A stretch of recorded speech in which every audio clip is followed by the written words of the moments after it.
Feeling a little unsettled and stressed with the way things are in our world? Experience the peace of Jesus with Finding Peace, our 5-day devotional. Visit purposely.com to sign up. Purposely. Your life, God's purpose. Listen at purposely.com.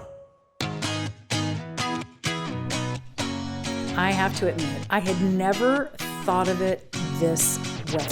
I'm Julie Lyles Carr, host of the AllMomDoes podcast. We are in a summer series that we're calling Summer 25 Simplify Series. It's our hope that by the time you listen to these episodes and you get ready to head into the fall, you have experienced, you've been encouraged by, you picked up some great tips and tricks and ideas for creating more peace in your life so that when we get into those busy months where we are starting school and getting ready for the holidays and all the things that you have created during this summertime, a place of peace, a place of rest, and a whole new way for your heart to lean into God. So I'm so delighted that you're here. I had never thought of this topic this way, and so that's part of why I just love. My guest, Jess Johnston, brought me a whole new perspective. In her words, perfectionism? Well, it's boring. I love that. And she talks about why when we live more as our true selves, when we let go of perfectionism, it allows us to find the people, to build community, to have the kind of homes and family culture that are really what our hearts are longing for. And let's face it, how much would our lives be simplified if we could let go of perfectionism? Jess will be wrapping up our Summer 25 Simplify series, and so I'm excited for you to listen to her talk about boring perfectionism. Thank you so much for having me. This is so fun. I'm so excited to do this. Well, we've gotten to have you on before. I'm sure that so many of my listeners remember you and all of the amazing things that you've done, including a book and this beautiful community that you've developed and all kinds of things. Give the listener a snapshot of where you are, what you do, where you live, the 4 kids, all the things. The 4 kids. Oh man, that's the thing that takes over most of my life, I would say. Yeah. I live in Southern California with my husband. All of our animals, our 4 kids. We've got ages. I've got boys who are 17 and 15 right now, and girls that are 13 and 11. So there is a lot of driving and cooking, and mostly the thing that really is taking over my life right now is their socks. Their socks are everywhere in the couch cushions, underneath the side table. They're just everywhere. So that's what I mostly do is pick up socks and drive people places. But I'm also the co-author of 2 books. I'll be there, but I'll be wearing sweatpants and here for it, the good, the bad, and the queso. And I run an online community called Sister I Am With You on Facebook and Instagram, as well as my own page, which is Jess Johnston. And I just wrote a new book. Yes, which you I'm very did. excited about. Yeah. How was that process since you had been part of a co-author team on the first 2 books? How was it doing it on your own? Oh my gosh, it was nerve-wracking. I would definitely call Amy and be like, I need a pep talk. I don't know how to do this by myself.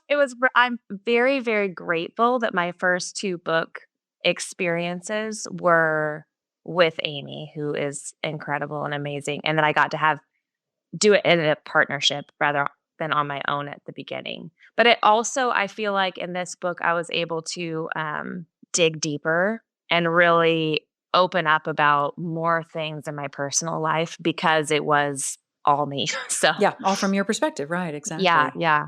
Well, I have to give the listener the title of this newest book because I think it is just so fun. And when this came into my inbox, I was like, A, absolutely, I would love to have Jess back on. And B, the title alone. The title is Perfect is Boring. Perfect is Boring, and it tastes like kale.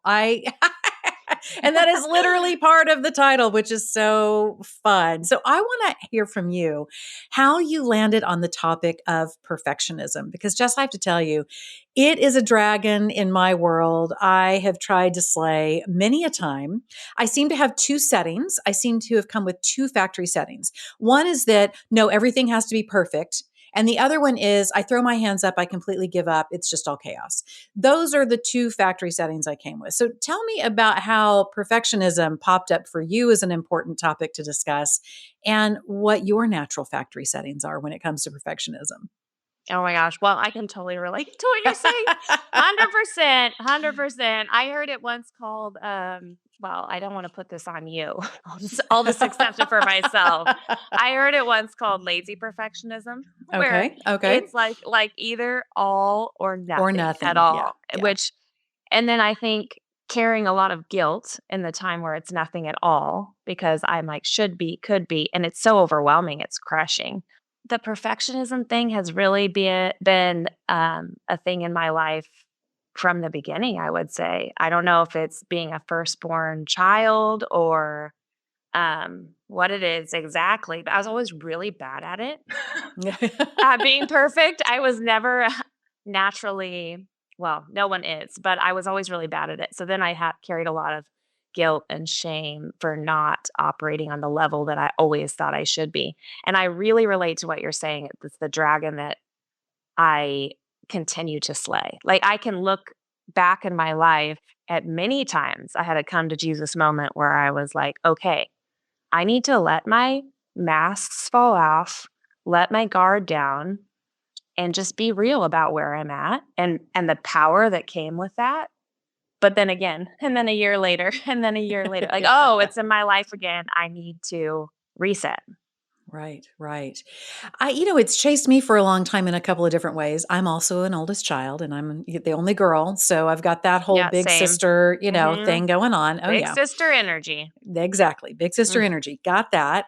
I think I come from a long line of perfectionists and I can track that. And, the interesting part is some of those family lines, there was a level of perfectionism that actually got pulled off. I mean, like sometimes the house really truly was always right. perfect, like with my grandmother and things like that. And something that, if somebody's been a listener for a while, they've probably heard me say before, but I think it merits saying again. I got to tell you, just in our mothering careers, our co-mothering careers here, you were getting started right as I was wrapping up. So my youngest children are 17, the age of your oldest child. Okay. So when I started mothering, at that time, internet wasn't really like a thing. And so I would get in the mail once a month, House Beautiful or Southern Living or something like that. I would scour those pages, Jess. I mean, scour them for what I thought my little house was supposed to look like on we're trying to build a business budget, all of that, Yeah. and these palatial layouts of all of these different things. And I think about today, if I was beginning my mothering at the time in which I had my youngest, my twins, at the point at which you have your oldest, your 17-year-old, the messaging that messaging that is not saying perfectionism, but No, the right. access to seeing all the Pinterest boards and Yeah. Instagram and all the things, it is so much more heightened than when I started as a mom. I don't even know what I would have done at least by the time I had my twins, there was a certain level of, yeah, I've tried some stuff. It hasn't always gone extremely well. Totally. How do you think it is for women today with so many inputs, even people who say, I'm just going to give you the real and the raw, and then they still look amazing. Like, I don't know. It's just so embedded in everything we're looking at, I think. How has it been for you with all these different inputs? It's too much. It's just too much, and I think it's natural even, I would say, in my friend group, I'd look at, like, "Oh, she's really good at this. She's really good at that," and I would admire them, but then that would turn into comparison and become a shame thing, like, "I should also be really good at homeschool. I should also be really good at baking bread," and then you take the big outside perspective of Pinterest, Instagram, and you have all that in your living room as well. And you're not thinking, okay, they might be good at the A, B, and C, but that doesn't mean they're good at these three other things. We can't, nobody, nobody is amazing at everything, period. But it's suffocating, honestly. And I think women are naturally I don't know if it's cultural. I don't know. I'm not sure what it is, but we're really hard on ourselves, really, really hard on ourselves. And I think when it comes to mothering, it's even more of a trigger issue because there's nothing in the whole world we wanna get right more than motherhood. And all we have, and there's no actual pamphlet to tell us how to do it, so we're looking around us to see, and then when we fall short, it's just this deep, I just can remember, especially when my kids were little, just having a super chaotic, crazy day and laying in my bed at night and just being like, "Oh, how many things did I miss? How many things did I get wrong? How could I have been so stressed out or uptight with these precious little people?" But there's so much power I learned in my process. It's when I started saying that out loud. Like, "Hey guys, I'm actually not enjoying every minute of this. It's really hard." Yeah. And it was in people other mothers responding like, "Oh, thank God. I thought I was the only one that was feeling this way." There's just so much power in that because it loses its grip on you. It's like, "Oh, that's actually normal.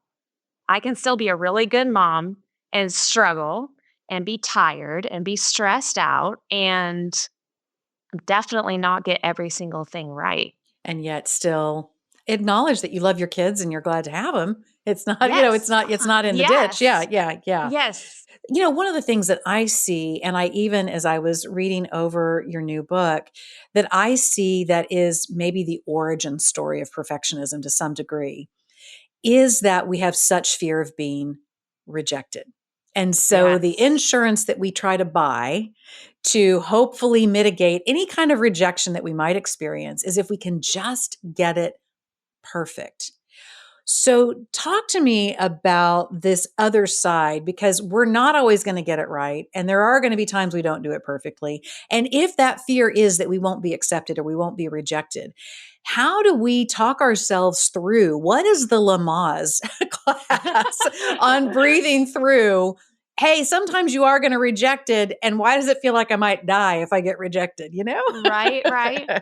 It's the big looming scary thing. It has I don't know if that's like this for everybody, but it definitely has a very to this day, I still have to go through the motions even though I have fear of rejection. It's not like I don't fear being rejected anymore.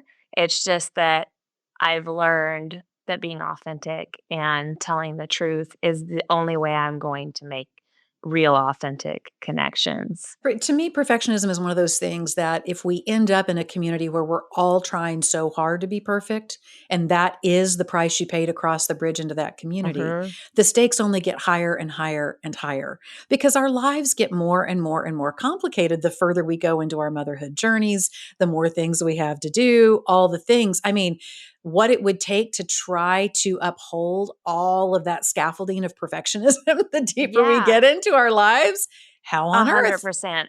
And I Yeah. think too, I don't know, when I'm in a room where I feel like I have to perform, maybe I've cultivated that. A lot of times that's just my own thing. Like I've been performing, so now I'm kind of stuck in performance. I feel it inside.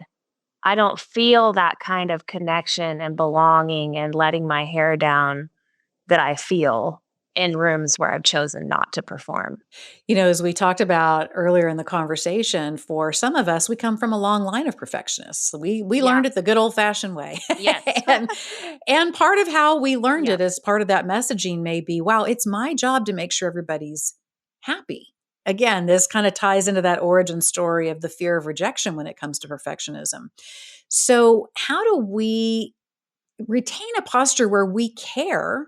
Because Jess, you and I probably have both seen people who are like, "That's it, I'm casting aside perfectionism. I don't care anymore." And then all of a sudden, actually, they're dealing with some psychopathy. Like they're like, "Well, Yeah. that's kind of being a sociopath if you really don't care at all what people think." Totally. Yeah. Yeah. So where is the balance about still caring about the people around you, doing your best to try to care about their happiness and yet not completely feel like you have to carry the entirety of that burden? How do you do that? I think a big one for me is having an authentic journey with like a couple closest friends where I can actually be honest about. I forget what happened the other day, but my friend called me out on something and I was just like, "What piece of work? How do you even deal with me?" Yeah. Like, just how annoying. That's so annoying that I did that. I'm like, "What? Or how do you even hang out with me all the time?" But that I'm not feeling shame. I'm not feeling like I'm the worst person in the world. I'm honestly looking at the fact that I do need to work on this and change this because this is frustrating for the people who are in relationship with me, and that matters to me.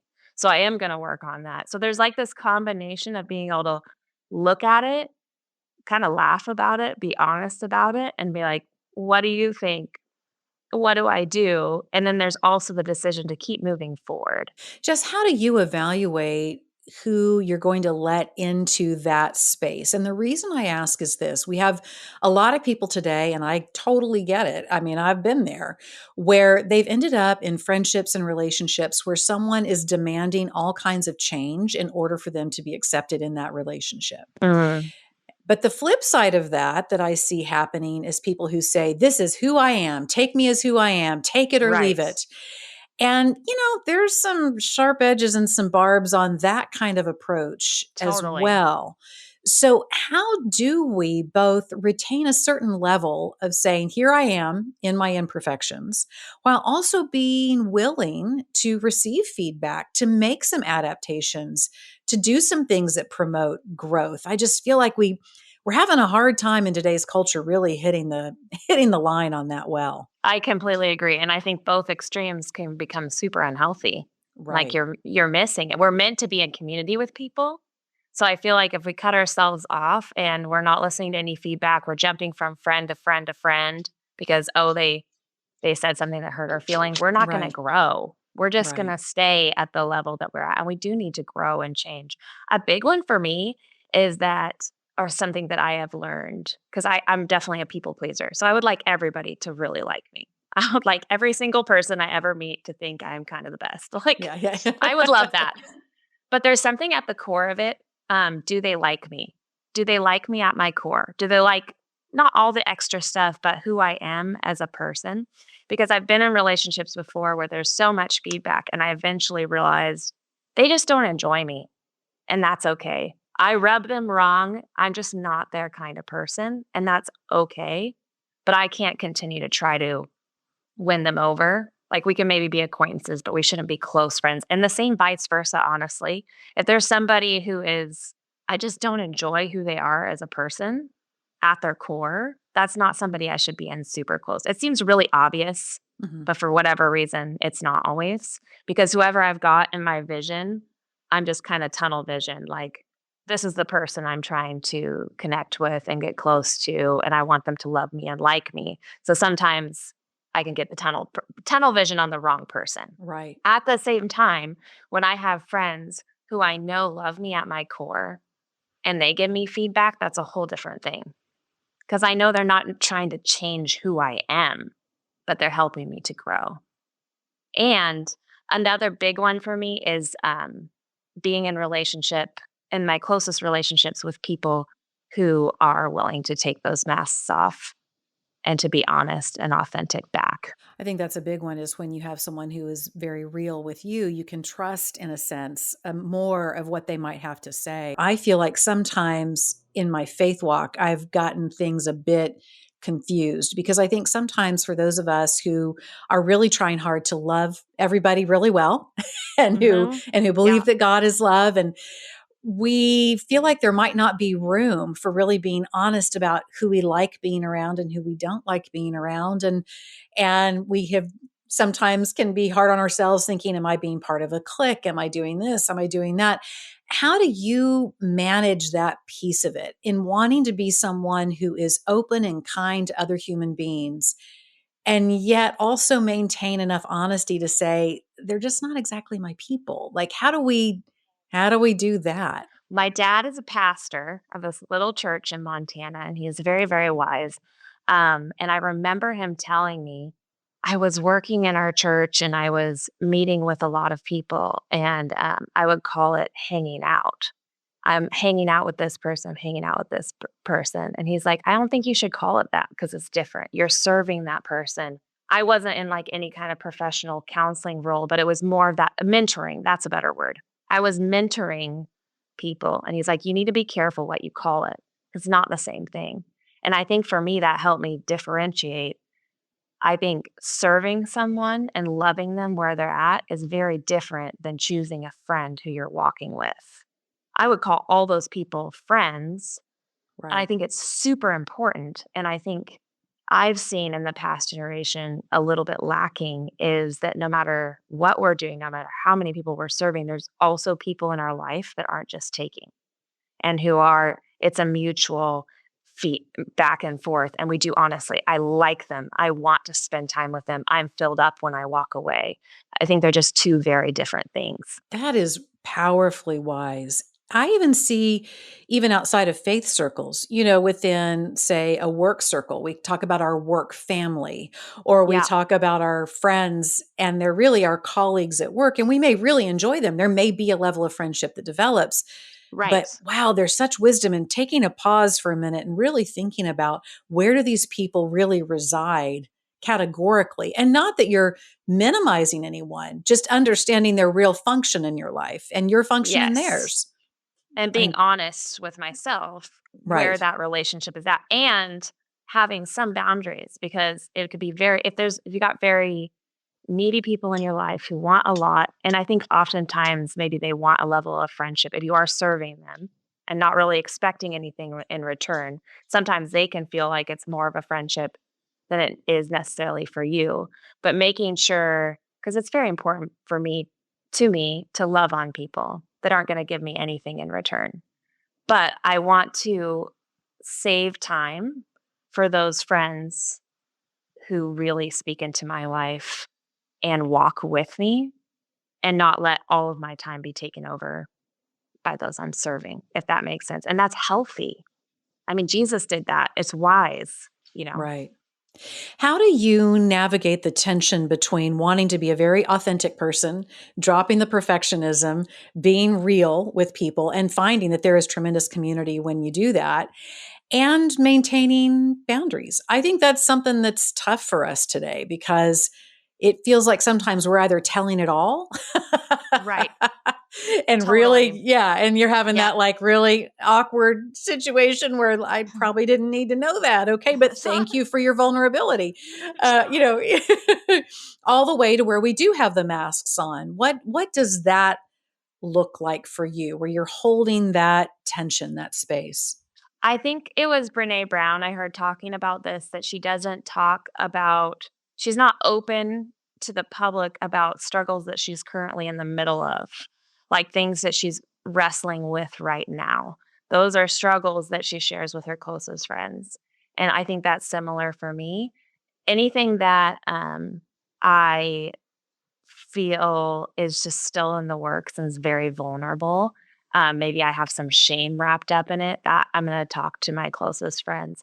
But I do try and just drop the pressure, drop the facade in other ways that aren't so like tender and sensitive with the wider public and with acquaintances, if that makes sense. Right, right. I think that's an important thing to note because in the work that I did as a women's pastor for several years and in other different communities I've been part of, sometimes I myself, sometimes others have really jumped the gun to some degree on sharing more broadly or sharing details that probably don't necessarily need to be told as part of an Totally. authenticity practice, and to Hmm. be thoughtful about it. I think the other place too that we need to also be thoughtful with each other is there are places and spaces in which we really need to get a professional involved. It's not our friends' Absolutely. jobs, to be the ones to Yes. try to figure this out for us. How do you navigate that space where, you have someone maybe who's part of the community and you're recognizing, wow, this is a great place to be truthful about what's going on in our lives, but this might be a place, an opportunity for someone really to move into a more guided path toward healing. How do you navigate that? Because you operate such a large online community in that space. Yeah, I think Amy and I talk about that often. Like our friends, we're not professional. I mean, unless you're really lucky, I guess. But even in that regard, that could get weird if you're Yeah. having your friend as your actual therapist. I mean, I go to regular therapy. I think recognizing my own limitations in my close friends' lives. I'm the listener. I'm the sounding board. I'm the supporter. I'll give some feedback, but knowing I'm not a professional is really important, and pointing people to that.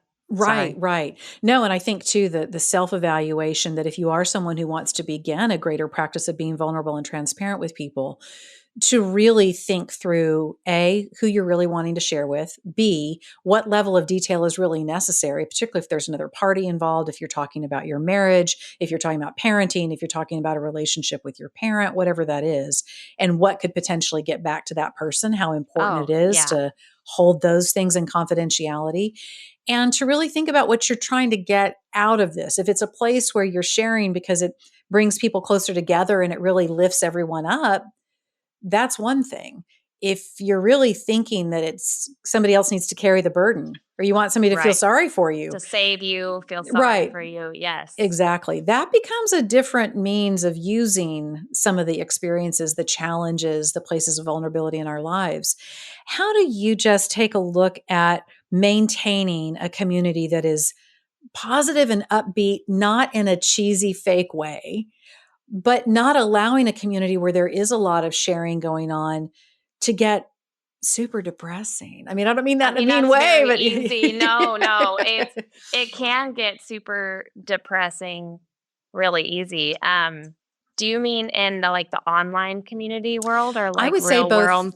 online and in real world because I've seen it happen in both places where with all the best intention to be a safe space for people, whether that's in an online community, that's in a small group, that's in a Bible study, that's in a book club, that the Right, intention is there to be a safe space. And all of a sudden it takes this turn to where everybody's just sitting and licking their wounds all the time. And it can really get mired, in some dark right. stuff. So, It gets really tricky and it can right. bog everybody down. I think boundaries are just so important. I think for all of us recognizing, like you're saying, who has the capacity to hold this and who doesn't. And it's probably not, unless you're talking about something specific as a group, it's probably not a whole big group has the capacity to hold something that you're really struggling through. That's probably not the place to bring it. Maybe to one friend or two friends.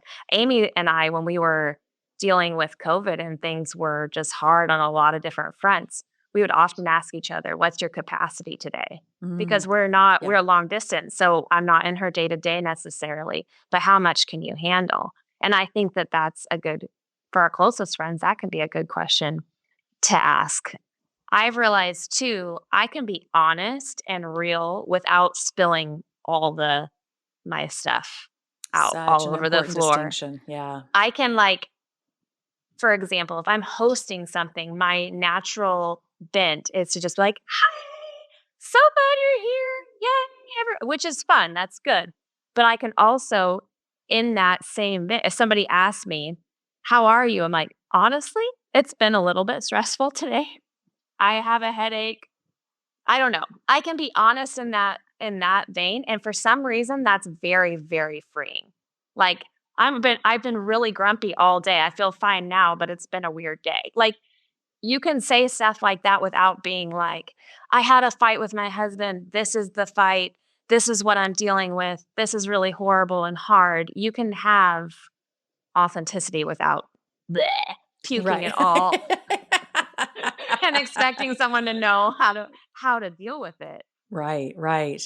I think that's a really important place to pause and take a minute when you're getting ready to share is to say, am I creating deeper connection? Am I dropping a mask so that we understand each other? Or am I actually trying to offload my stress onto the next person? Am I actually just taking the baby spit up and putting it on their lapel and like, now you get to deal with it? So, Totally, yes. now, within this title, Perfect is Boring and It Tastes Like Kale, tell me about the upside of imperfectionism, if you will. What makes it not boring when we are more real with each other? Gosh, I just because we're all just so different. Like, what I picture is sitting at a table with a bunch of beautiful women with all their different strengths and different weaknesses and sharing food and laughing together and just embracing who we are. Like, I think I want to always be growing. I think we're always growing, but I am never, ever going to be someone I'm not. And so accepting the fact that there's some things that are always going to be a little bit of a struggle for me feels like a huge relief.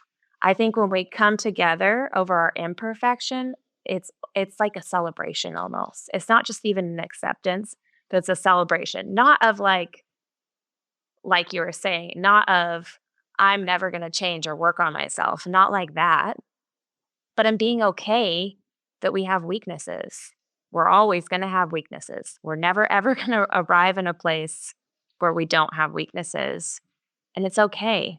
And when we talk about it, it's so freeing. That's a really beautiful note about battling perfectionism, is that place of saying, this has been a challenge for me. It will continue to be a challenge, but maybe I won't be quite so out of breath. Yeah, As I'm, totally.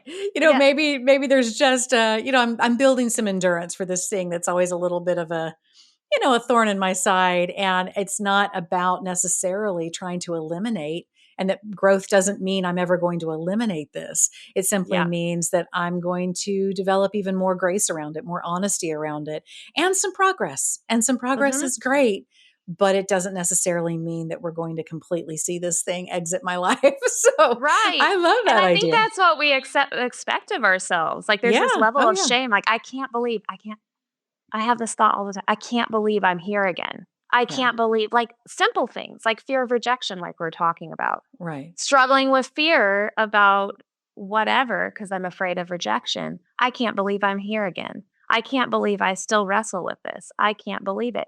Believe it. It's okay. Yeah. That's Yeah. super, super normal to keep coming back to the same things. And each time you are getting stronger and you are learning and you are having breakthrough. But it's completely okay to continue to wrestle through things. And there's nothing to be ashamed of. I think that's something we often think is just us with whatever it is, whether it's like keeping our house clean or it's managing our schedules or being on time or whatever it is. I think we often think because we see people who are naturally good at it or whatever, they're on top of it. We often think I should get there. This shouldn't Right. continue to be a struggle. And because of that, we feel like there's something wrong with this. We feel like the shame, and there's not. I probably will have a little bit of fear of rejection the rest of my life. And it's not making an excuse to say this is something No, that I know that I battle. Um, no. and It to makes you and want to to not hit think, it head on. right, right. And I think sometimes we think other people are making excuses when they're clear about the places that are challenges for them. But what if there is a space where we can be really clear about what's a challenge for us, and we're not making excuses? We're Yeah, just growing. That's all. totally. Yeah, I mean, I that's love it. part of it, right? We have to do Yeah, it scared. We have to do it when we're struggling with it. yeah. That's part of it. It's part of the honesty. I love it. Mhm. Well, Jess, I'm so excited for you on this new book. You just have Thank added you so so much. much. Oh, absolutely. You've added so much color and life to so many people in the beautiful community that you've built. The book is called Perfect is Boring and Tastes Like Kale. So tell the listener where they can go to find it, where they can go to interact with you, to find all the great stuff you and Amy have done, all the things. Okay, we are mainly on Facebook, Sister I'm With You, Amy and I. And then also I'm on Facebook at Jess Johnston and then also on Instagram. And you can find my new book everywhere books are sold for pre-order now on Amazon and Barnes and Noble and all those places. So Awesome. I want to thank you so much for having been part of our Summer 25 Simplify series. It's my hope that you have found some great inspiration, some peace, some ideas for how you want to roll into the next part of the year.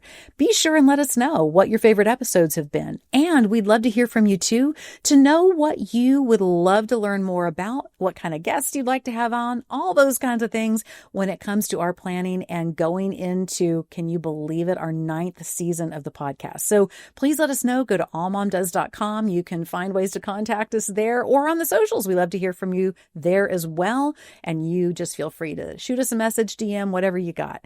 Thanks again so much for being with us for the Summer 25 Simplify series. And get ready. All Mom Does is adding video for each podcast. And we can't wait for you to tune in on YouTube if you love getting your podcasts there. I'll see you soon.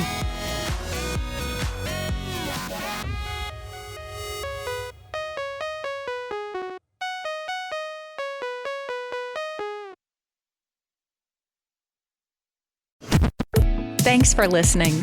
We just wanted to take a minute to let you know that just like you and your family, Purposely is also part of a family, the Krista Family of Ministries. Krista helps kids and teens learn and grow in their faith at King Schools and Miracle Ranch Camp. And Krista shares Jesus with people in the poorest, most remote places through World Concern. Krista Senior Living is a community of love and care, and Krista Media is a place of hope on the radio. God is changing lives through these 5 ministries, and Krista is on mission to share the good news of Jesus. To learn more, visit Krista.org.